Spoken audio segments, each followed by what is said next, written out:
cool about you and your reality binge. I noticed that you use a lot of self-deprecating humor. I like that a lot. Yeah, I feel that one, I am a monster of a person. So, but no, we knew going in when we were going to do the show that it was a ripoff of The Soup. We all knew it going in.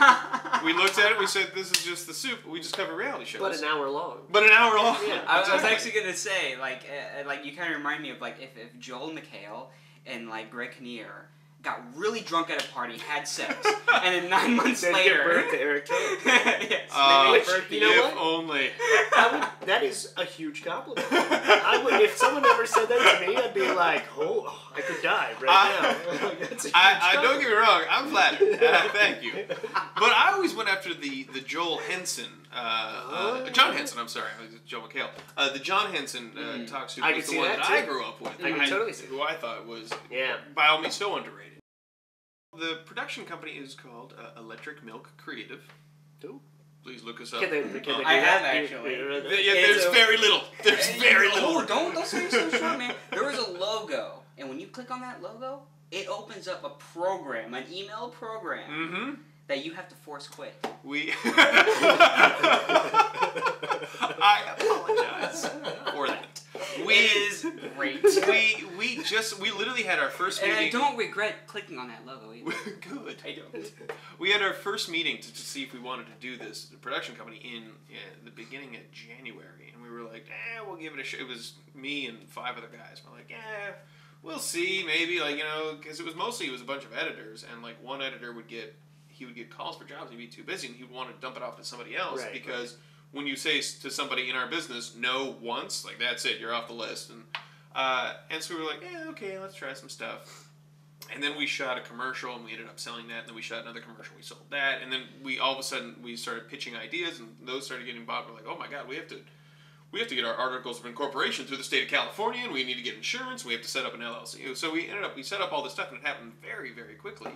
But the hope of the production company in the long term is we can have a commercial arm doing, just Honda commercials or whatever the product happens to be, and that'll give us money so we can sit around and work on the feature that we want to do, or the series that we want to do, because it takes a very long time to develop all of these.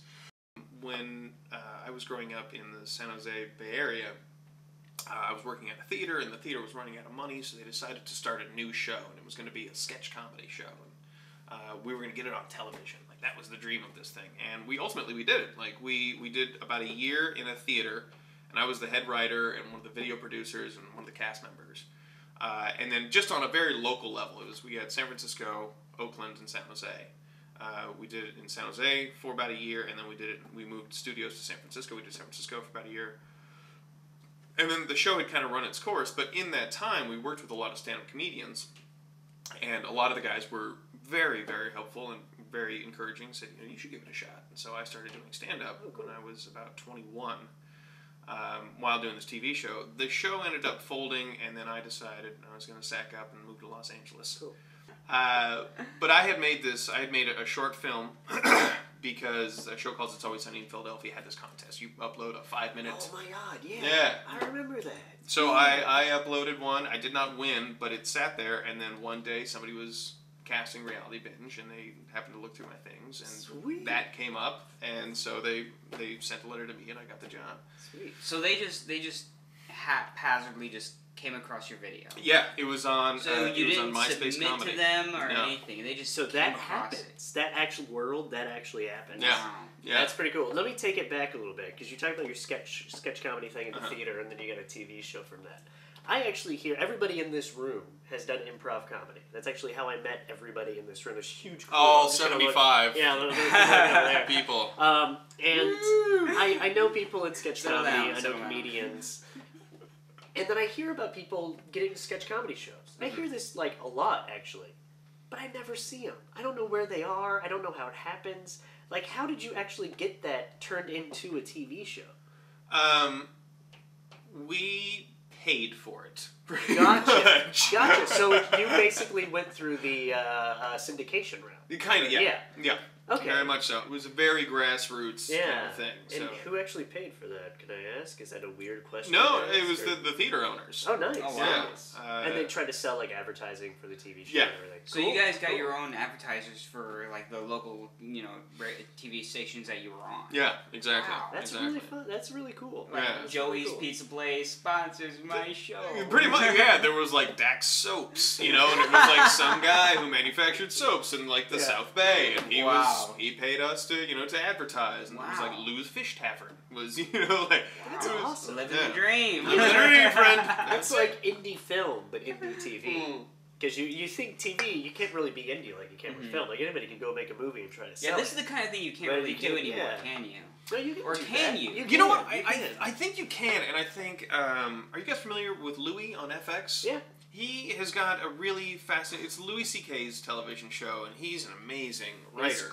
He's a great comic too. Yeah. Like, I don't even like a lot of stand-up comics. I love Louis C.K. Yeah, I think he's great. amazing guy, and he has he has the deal right now that every comic wants because he writes, directs, edits, executive produce, and stars in his own show on FX. And literally, FX gives him a bunch of money.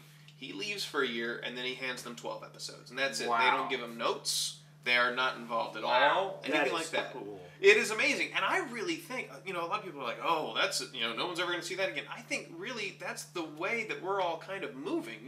With all of the college kids right now have had, iMovie for the last 10 years. Yeah. These kids, I mean, they're one-person production companies. Absolutely. So I think you are really going to see more and more of that. The things I want to get out there right now. Please watch Badass on Playboy TV. What if we don't have pornography on our TV? Can we download it illegally? It's not pornography. You can call it pornography, but it's not pornography. Can we download it illegally somewhere? You can find it on the internet. Okay, because chances are most people don't have the Playboy channel. That is true. That is true.